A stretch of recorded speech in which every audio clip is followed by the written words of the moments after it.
خود چیک کرے تو انہیں پتا چل جائے گا کہ انہوں نے کیا دو نمبری کی ہوئی ہے ان کے بزرگوں نے ان کے ساتھ، بلکہ ان کے بزرگوں نے کیا کام ڈالا ہوا ہے ان کے فرقے کے ساتھ. Reference number 10، third last.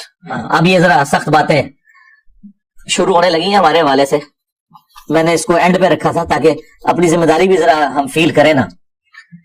وہی بات جو نبی الاسلام کے حق میں آئی تھی کہ آپ شاہد ہیں، جس کو انہوں نے حاضر و ناظر کہا، وہ تھا اللہ کے لیے گواہی دے کر اس انسانیت کے اوپر آپ صلی اللہ علیہ وآلہ وسلم نے حجت تمام کیا اور اس امت نے بھی یہی کام کرنا ہے. آخری آیت ہے سورۃ الحج، سورۃ نمبر 22، آیت نمبر 78.